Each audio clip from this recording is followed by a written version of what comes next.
Yeah, man, get him some real paper towels. Toilet paper. Hey, get him that. That's why I brought that guy. You gotta have somebody who knows what's going on. What you gonna do next year with technology? Dog ain't gonna help him. You're right. Yeah, they're gonna find out if he can run a rush ball. His whole job. All right, hey Ernest, this is what you want to know now, okay? About flipping Z and all that and why. Okay.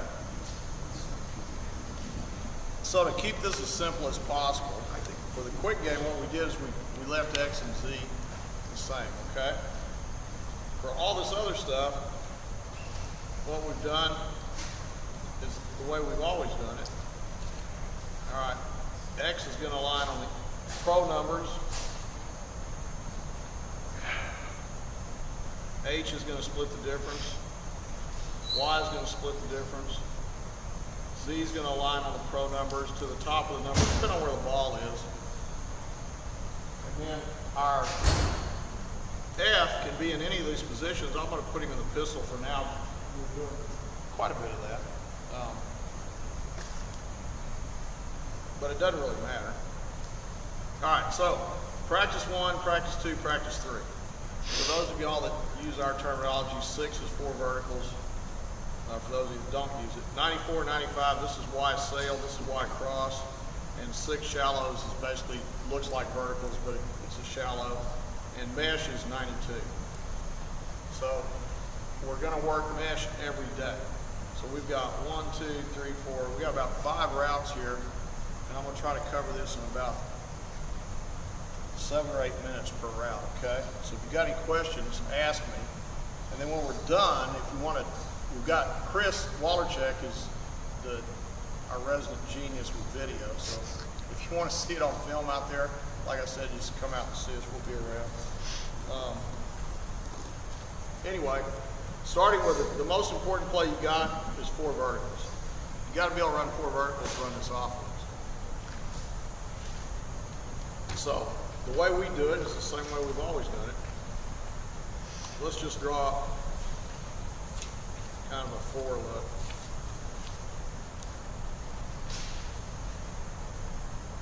Our X, his job is to outside release that corner, get down the top of the numbers, and try to win deep. Our Z, his job is the same thing. Our H's job is to outside release the flat defender, which in this case, the way I got it drawn up would be easy because it's straight up the field. If the Willie was out here, then he'd outside release him. Y's job is to outside release the flat defender. We want to stretch everything this way. We want to start them off kind of tight, and then on the snap of the ball, stretch the whole field like this. So they have to run to their spots.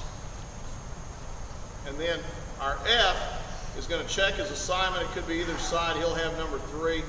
And then he's either going to run an under route, which is 3 yards down the field, and it's kind of in the guard center box, or he's going to run a swing route to either side.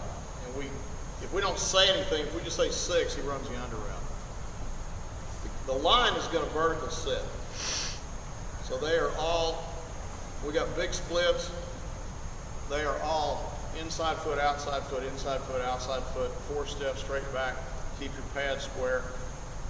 Be as far off the ball as you can be on your alignment, and try to sort it out as you get back. We tell them all, if they rush 4, we got 5, it's a street fight, you should always win. We've got an extra guy. So their biggest thing is our line coaches walk around saying fine work all the time. Because what we want is for the 5th guy to find that guy that's loose or we need help with and get him there. Go get him right now. The quarterback is going to go left, right, left, set. 95% of the time, the way we run it. Now, everybody that does, Mike Leach and Dana Hovers and all these, everybody, they'll tell you a different way to run 4 verticals. Everybody's got their own twist to it. But this is the way I've done it since 1986. we read from the left to the right. It's progression. So it's 1, 2, 3, 4, 5. And this is the way we started at Coppers Cove High School in 1986. And it's just the best way to do it, guys. Now, the other 5 or 10% when we're not reading left to right is only because he looks out here, he's got press coverage, he knows that guy's going to win right now, and he throws him the ball. But at the end of the year, we're going to call 6 about 20 times a game. And there's like 2 plays I have that I'm going to call mesh or 6 20 times a game. And when we're playing well, we're going to call both of them 20 times a game. We don't know what to do, it's going to be one of those 2. So the H and the Y now are the guys we determine weekly, and we'll even change it during the game. But one of them has the middle of the field, and the other one has to sit it down 2 yards outside the hash, and he's allowed to move outside. He's not allowed to move inside, okay? So basically, X trying to win deep, Z's trying to win deep. H is going to outside release, Y is going to outside release. Let's say we give Y the middle of the field, then H is going to drive it. He's trying to win deep. If he can win deep, he's going to, but he's not going to cross that hash mark. If he can't win deep, then he's going to sit it down 2 yards outside that hash, and he can move outside. He can't move inside. All right, Y now has the freedom. He's going to outside release, then he can win deep there. He can turn it into a dig. He can sit it down, and he can move either direction after he sits it down. So that's the basic 4 vertical, 6 play. How we're trying to win deep, how roughly how, and I know the speed changes with every guy, but how deep do you really want them to go before they realize, Coach, I'm not winning this deep and I need to convert? It's usually like peak at 5 steps. You know, I mean, if we'll tell. First of all, they've got to come off the ball. They can't loaf off the ball. They've got to burst off the ball. All 4 of them. So they burst off the ball. They get to about 5 steps. We try to teach, particularly the outside guys, to tell them to just take a little peek inside. With the inside guys, about 3 steps, they can try to peek inside. And we do several things. I'll show you in a second here, but why we do that. So at about 5 steps, he's going to peek inside. All right, if this guy's just way over the top of me, and I peek inside at 5 steps, and I'm the first look, the quarterback may just back shoulder me with the ball. You know, just stop me with the ball. It's not even really a back shoulder, it just kind of turns into a curl, you know? And we do that quite a bit. If I can, but what we tell them is we don't allow him, if I'm even, I'm leaving. I'm beating him deep. If I can get on top of him, I'm beating him deep. So we don't want him to slow down. So then the H now becomes the guy. So if this guy's covered, you end up with these 2 guys kind of running down the field and tie. He's going to try to stack him, beat him like that. H now becomes the guy. If it's zone coverage, he's working here. He's going to stretch that guy, get over the top of him. It's usually about 8 to 10 yards. He's going to sit down. He may catch the ball like a curl right there. He might move back outside late if that safety's real deep.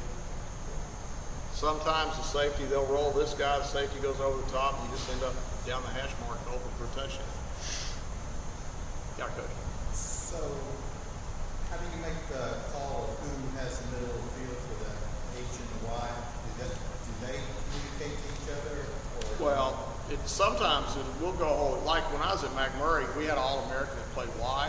He always had the middle of the field. so It was just a done deal.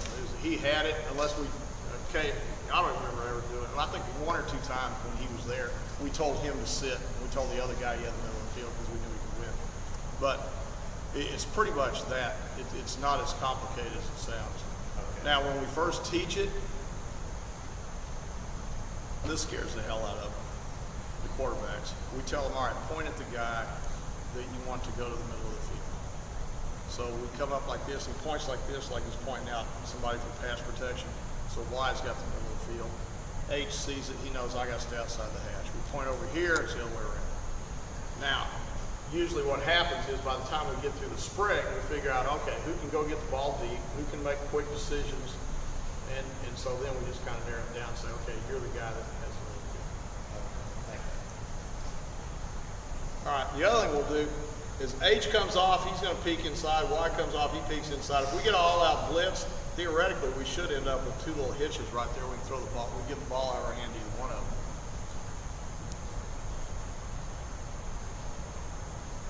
Depending on who we're playing, some people will blitz you like this. They're going to bring this guy, they're going to cheat this guy down and then the inside. So then when we get that, the quarterback will look over and go like this. If he does, then instead of hitching, we get a quick little flat route. He still gets the ball. So he'll look at the quarterback and he'll look at the leverage of the safety. But that's usually done by game plan. We usually can watch the film and decide how we're going to hop the ball.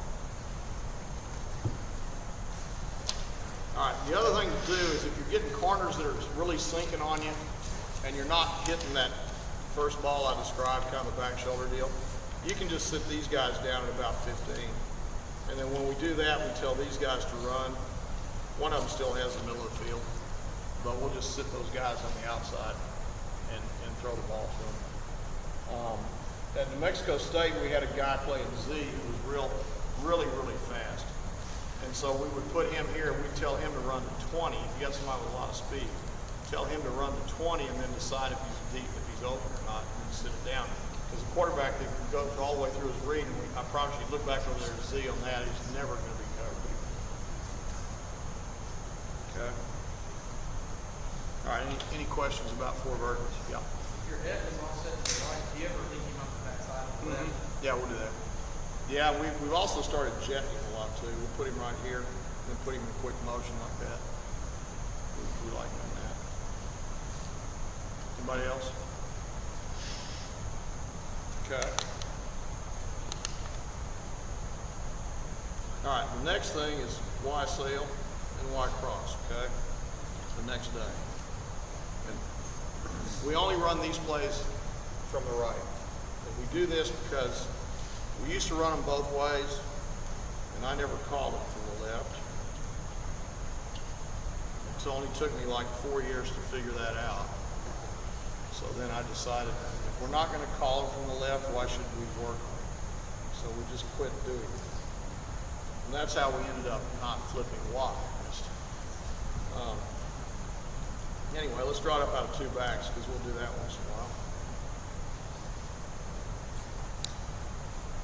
All right, we'll put two of our running backs in the game. And if you get cover 4, this is a really cool thing to do.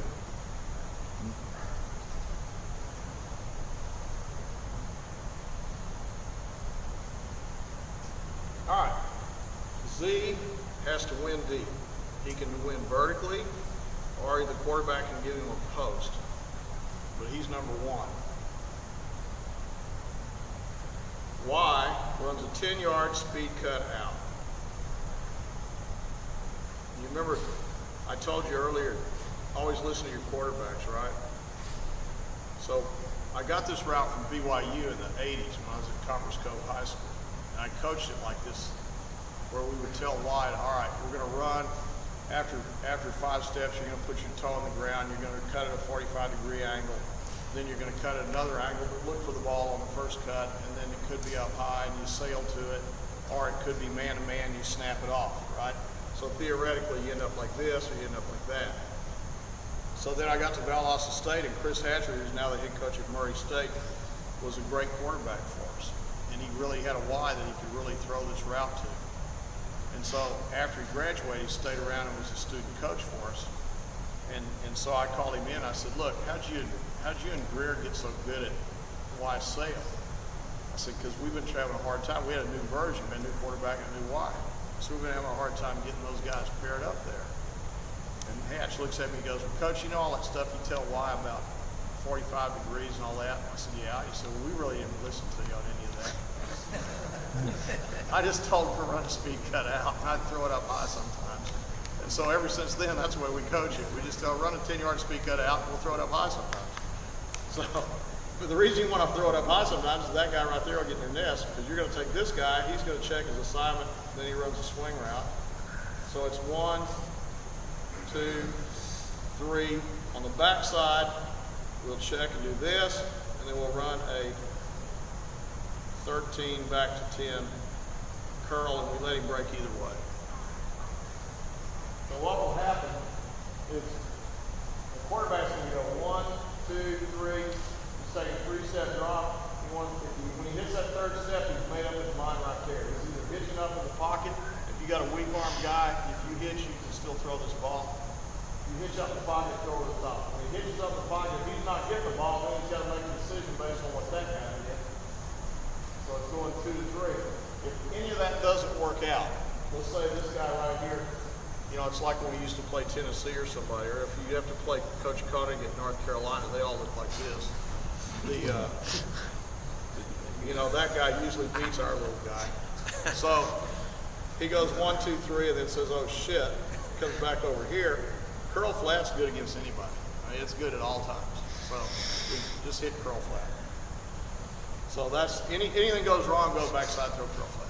How long does the H stay in, Hal, before you release it? He's just going to check and then get out of there. And then one of the things we've started doing that's pretty neat is we let this guy come across like we're running inside zone to him, and we jet motion that guy out the back door.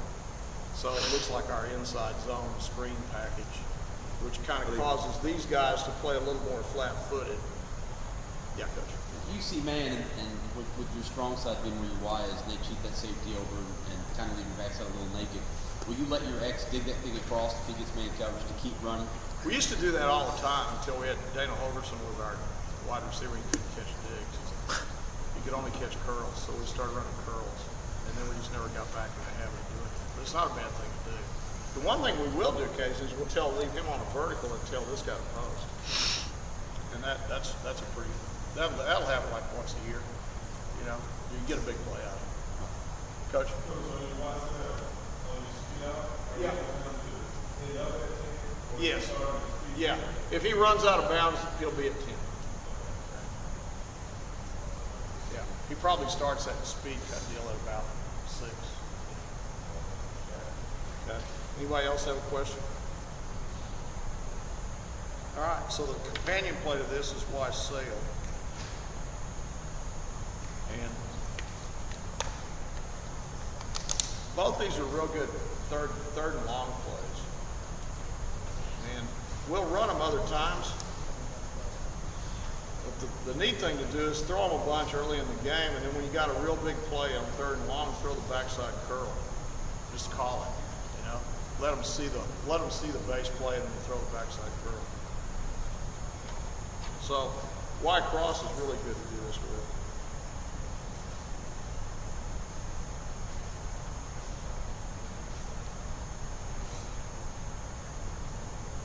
Here, we'll draw this one up with jet motion. So, we'll take this guy and jet him out here, so he becomes a flat player. He's going to step across like he's running inside zone. He becomes the flat player on this side. All right. X, his job is like Z's was on Y sail. On Y cross, he's going to go wind deep here, or if the quarterback gives him post, wind deep there. Speed is non-negotiable. He has to run as fast as he can run. He can't slow down. And what we do early, when you first teach this route, going past skill, tell your quarterback to throw it to that guy anyway. I promise you he'll be low. Then you can chew him out a little bit, and he'll learn the play. But when they hear this play, either one of them, if he hears Y cross, he ought to be thinking touchdown. If he hears Y sail, he ought to be thinking touchdown. And you want the big rainbow over the top. All right. Well, if we jet motion out here, the flat's taken care of, so you know what's going on right there. Let's say they're in cover 3. We're going to go inside of Sam, over the top of Mike. If he runs out of bounds over here, he'd be 22 yards deep. But as he gets to the center line, he can hook up. So he can hook up here, he can hook up here, he can hook up on the hash, and catch on the hash. It's kind of up to him and the quarterback how they want to do that, because he's number 2. We want the quarterback really looking there hard. So we're going 1, 2, 3, hit that third step. I'm looking up. I'm either throwing it over the top or I'm looking for number 2. When he looks for number 2, usually he's already decided that's what's happening. All right, if they drop underneath all of it, then you're just going to dump the ball out here to the flat. You can do this without the motion, bring him out here and run a little option cut. If you got an option player, that's a pretty good thing to do. Is he your third read then, or your Yeah, second? he's third. The flat He's guy's always third? Yeah, he's always third. Then the backside is just like it was on YSL on the other side. He's 13, back to 10, can go either way. And then whoever's got, whatever backs out here has the flat. Same rules. 1, 2, 3, 1, 2, 3. Anything bad happens, go backside, throw the curl. Is the F actually faking the jet, or is he just going quick Nah, motion? Is he behind the cue then, or in front of the cue?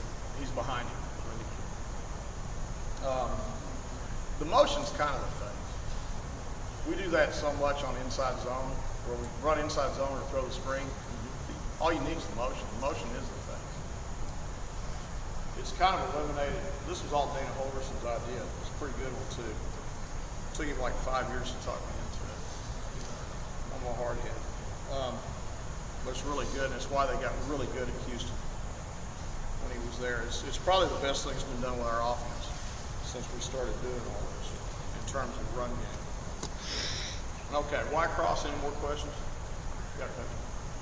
Is there any time where you would allow Z to maybe go for a post? Yeah, just like we talked about on YSL. Okay. Particularly when you're going to play those teams that want to be cover 4.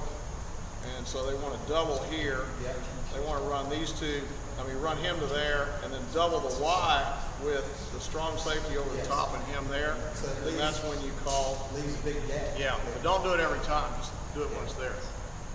Don't let them see it until you're ready to hit it. Yes, okay. Good question. Okay, any others on Y cross?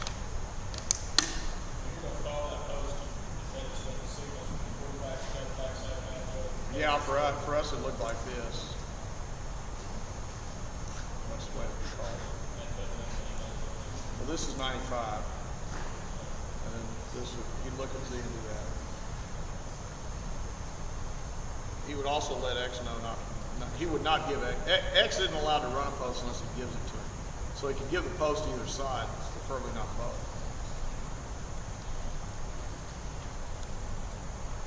Okay. All right, that's day 2. All right, day 3 is shallow time. So now we worked on all that 4 vertical stuff. We're going to call it 20 times. So then we want to get out there and do something off of 4 verticals.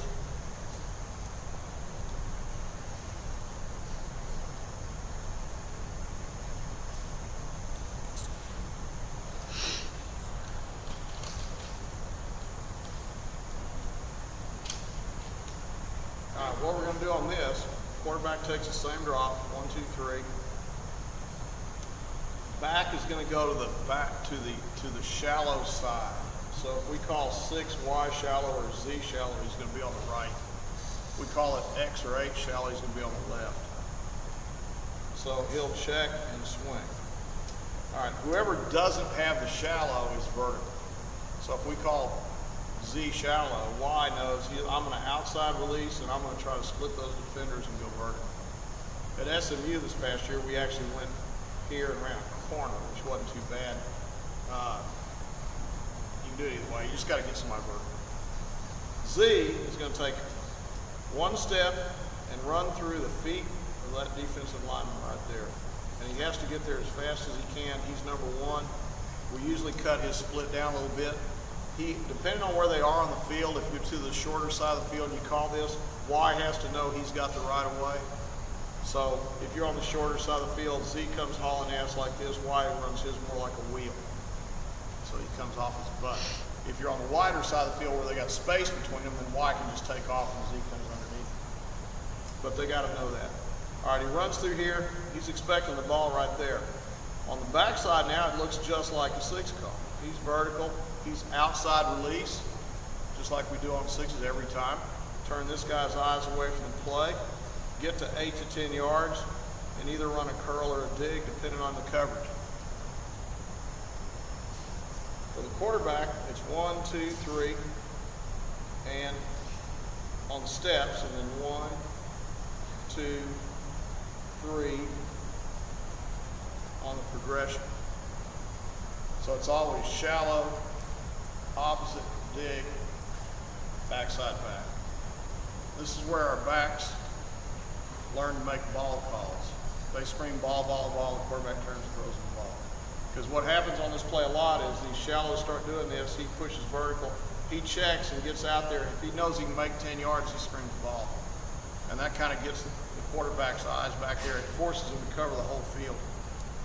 And you really get some huge plays on it. You like to tag the post like you would on your other routes if you get a nosy safety on the dig rep? Yeah, and you can do it from either side. And but again, don't do it right off. A lot of people run it that way. The NFL, when we originally got this play, the original play was this. He was posted, he was 1, he was 2, and he was 3. We got it from Mike Shanahan and Gary Kubiak in 1998 in Kentucky. We took it back, and I reversed the progression. We left him vertical, and we wore out a bunch of people with it, and it's been a staple ever since. But if you see the NFL version of it, they'll run it the other way, or they'll read it the other way. But I like this because that ball gets out of his hands fast. If you get blitz, that's your hot right there. Just throw it right there to him. As he comes across here, he sees all the backers go. Just get big. The quarterback gets big, throws it to him. He expects the ball. If he catches the ball here on the hot, he's going to try to put his toe in the ground. Gets north right now. If he catches it in a normal position, what he wants to do is run as fast as he can to the outside the numbers, because he can outflank all those guys. So as he catches the ball, just keep running and stay as fast as you can and turn up the sideline, and they can't. You're going to reach a point where they can't catch you if you run as fast as you can. And you got to. The big mistake they all make on this at first is they want to run a couple of yards up the field before they come across. So you got to make them come right down the line. People will start cutting you. They'll start trying to drop linemen out, wall you and stuff like that. Always go underneath, even if you have to go to the line of scrimmage.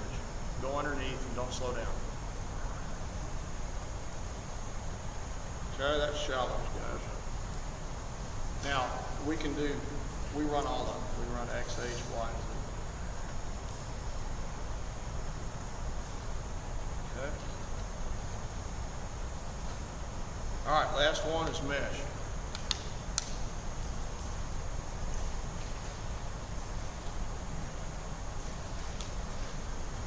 This is accounted for somewhere between half to 3/4 of our touchdown passes every single year since 1989, when we really started accounting for it. It's the only play that we work on every single day. It's a little bit high maintenance. That's why a lot of air raid guys don't like running it, but it's my favorite play other than 4 verticals. All right, let's do it out of the 2 backs. You can do it any way you want, though. The basics of the play are this. Quarterback is going to, depending on his foot quickness and how fast he is, it's either going to be a quick 3 or just a catch and throw. And you got to decide that by your 2 guys right there. And when you drill this, you take those 2 guys down here and do it on a separate field. And if you coach the quarterbacks, you go with them and you do that. What they do is they get their signals down to go speed cut out, 4-step corner, 5-step post. So that's number 1, and that's where they're trying to go with the ball. And you're just trying to play catch with Z. The F would be number 2. He's going to check, run the swing. All right, then 3, 4, and 5 are the mesh. So Y is going to set the depth at 6 yards. X is going to make the mesh. If he's not 6, he can be 5. If he's not 5, he can be 4, but he can't be any deeper than 6. X is always underneath, Y is always over the top. That way you don't run into each other. And speed to that point is really, really important. They got to make this happen really fast. When you first do it, don't let him get any wider than 6 yards. and he's probably a flex tight end anyway, so he'll be where you need him. We can run it with a true tight end, it doesn't matter. Now, do they take a step up the field first? Do you teach it any particular way? We put our inside foot up, so he takes one step just to push off of it and go. Same with the Wide, our wides, it depends on where they're lined up, but they're just going to take the best release they can get and then run at 6 yards. All right, once they get to here, now they got to decide if it's zone or man. If it's zone, they're going to see that guy dropping, this guy dropping, that guy dropping. Now they're going to find the biggest hole they can find. Sometimes it's right there after they mesh. They're going to turn around and face the quarterback and don't move. Find the biggest hole he can find, turn around, face the quarterback, and don't move. And then the H would be the flat player over here. Okay, so you got 1, 2, 3, 4. That's your progression. If it's man-to-man, if they see these guys running as they come across, you see that kind of thing. Now he's going to, when he gets that mesh point, he's just going to climb up the field like that. So the quarterback's throw, if it's zone, he's going to throw it like this, right at someone. Okay. If it's man, that guy's climbing up the field, he's going to put a little flat arc on it. It's going to be about like this. And you need to work on that throw during one-on-one, when you one-on-one with your DBs. The way we drill that is we have our receiver coach takes and puts a barrel right here to be the mic at about 7 yards. Then the two coaches get right here and play that part. And then we put everybody in line and we have quarterbacks throwing. We have 4 quarterbacks doing that. And they throw all 4 routes and they alternate through. And then at the same time we're doing that, we got our starting quarterback and our top 2 Z's on another end of the field, and all they're doing is playing catch on that individual route. And we do that every single day for 5 minutes. And that's really all you need. When I went to SMU, nobody wanted to run this route. By the time we got through the end of the season, it was our favorite route. The first 4 games of the year, we ran it 12 times. So about 3 times a game. We played Rutgers. We accidentally got behind 28-0. And so at that point, it was my job to call the game. So I called go, thunder, and mesh. That's all I called. And we did mesh out of trips. And we just went up and down the field on them. We caught up. So the next Monday, Jim comes in the office and he goes, you know what? Mesh is really a good route. We need to do it more. So from then on, we've called it like 15 times a game. It's a great play. It was BYU. You know, they did it for years, and I stole it from them. What percentage of the time would you say you go to number 1, and what percentage do you throw the mesh? You know, at the end of the season, we'll run this play, you know, probably 100 to 150 times, and it's going to be pretty balanced. Really? The thing they get so if you got a good player here, they're going to get so they take that away. You know, now we'll do some stuff like wheel this guy and post him, you know, and stuff like that. But they'll try to take that guy away. So then you just got to call the off. Coach, how much stuff do you do with H? You got when we were doing like H1, some stuff on the backside. Was he in the slot? Yeah. Yeah, that's pretty good. We've done that before. Mainly we just run wheels with it. We like wheels, and then we'll throw back shoulder wheels to it. They get pretty good at that. But H corner is pretty good. We've done that too. Okay. Is there ever a time when half of those backers might be man and half might be playing? Yeah, they get confused. And you may want to run the one guy off, but the other guy needs to sit? Yeah, apparently playing fast screws them up. So we tell the receivers, if you think it's zone, it is. So in other words, if you rank that mesh and you see a big hole, just sit down right now, catch the ball. If you think it's zone, it is. Give me the red zone. Simple rule. Yeah, even in the red zone.